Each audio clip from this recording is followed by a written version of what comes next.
صبح میں چٹ چٹ دیکھ رہا تھا اس کا میتھیو ہیڈن ایڈم گلکرسٹ کچھ اس طرح سے زوم پہ گپ شپ آپس میں کر رہے تھے کافی آسٹریلین کرکٹر. تو جو ان کی باڈی لینگویج تھی, جو ان کے فیس ایکسپریشن تھے, وہ بڑے پازیٹیو تھے, مطلب مسکرا رہے تھے, کوئی اس طرح کی چیز نہیں تھی کہ بھئی یہ ہوگا. کیونکہ جو بیسیکلی ہوتا یہ ہے, فرق کیا ہے اس کا, کل پیٹ کمنز نے تصویریں لی اور پوری دنیا میں وائرل ہو گئی, آج ٹاپ ٹرینڈ بھی بنا ہوا ہے, دوسرے تیسرے نمبر پہ دنیا میں آ رہا ہے.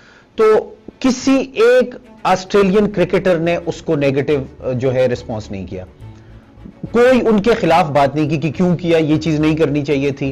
یہ چیز کہیں نہ کہیں ہمارے کرکٹرز کے لیے سینئر کرکٹرز کی طرف سے لیک کرتی ہوئی نظر آتی ہے. کوئی اگر بات پریس کانفرنس میں کر بھی لیں, شاید انہوں نے دانستہ طور پہ کہی یا غیر دانستہ طور پہ کہی, تو آپ تھوڑا سا اس کو دیکھیں تو صحیح کہ کس کانٹیسٹ میں انہوں نے بات کی ہے. فوراً سے ریئیکشن آنا شروع ہو جاتے ہیں. میں کل سے چیک کر رہا تھا کہ جو آفیشیل اکاؤنٹس ہیں کرکٹرز کے, خاص کر آسٹریلینز کے, کینگروز کے, اس میں سے کسی ایک بندے نے یہ نہیں کہا کہ پیٹ کمنز کو یہ نہیں کرنا چاہیے تھا. بابر اعظم کوئی بات کرتے ہیں, رضوان کوئی بات کرتے ہیں, شاہین آن دا فیلڈ یا آف دا فیلڈ یا پریس کانفرنس میں کوئی بات کر جاتے ہیں, تو 4-5 بندے 6 بندے اس کے حق میں بولیں گے, 2-3 بندے اگینسٹ ضرور بولیں گے. اور جس میں کچھ جرنلسٹ جنہیں جمعہ 8 دن ہوئے بولنے کا, تو کم از کم تھوڑا سا اپنا جو انہوں نے بات کی ہے اس کو کلیریفائی کرنے کا موقع تو دیں. ایک بندے نے اگر بات کی ہے تو وہ اس کا ثابت بھی کرے گا, ثابت نہیں کرے گا پھر آپ کا حق ہے کرٹیسزم کرنے کا. تو پیٹ کمنز کو 100% سپورٹ ملی ہے کل پکچرز لینے پہ. بالکل زہر, کافی چیزیں آپ نے ایک ہی پوائنٹ میں جو ہے وہ ڈسکس کر لیں, اسپیشلی بابر اعظم کا ٹاپک پہ جس طرح سے آپ نے بات کی.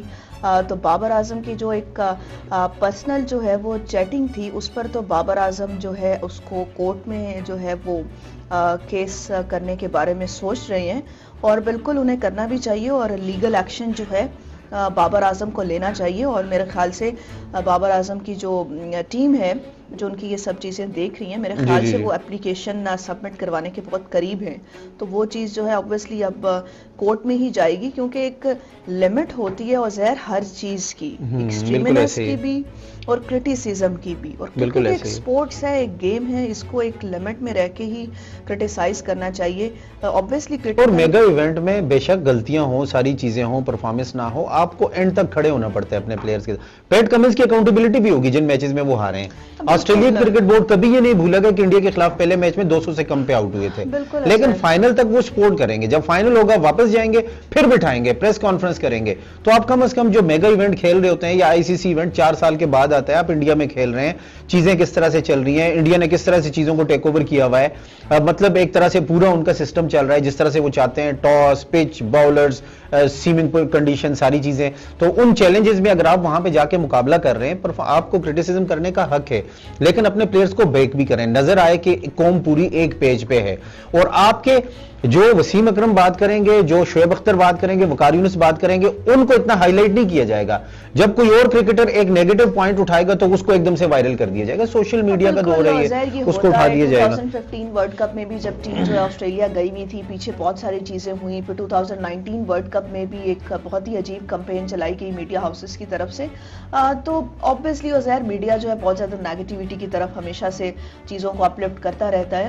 اور بالکل ایسے ہی ہے, جن جرنلسٹ کی بات آپ کر رہے ہیں انہیں شاید بہت ساری چیزیں جو ہیں اب وہ صوفے پہ بیٹھ کر بہت آسان لگتی ہیں. اگر کبھی وہ 140+ کلومیٹر پر آور کا ایک بھی اوور فیس کریں پچ پر, تو انہیں پتہ چل جائے گا کہ کتنا مشکل ہوتا ہے گراؤنڈ میں پرفارم کرنا اور گراؤنڈ میں اپنے کنٹری کو ریپرزینٹ کرنا.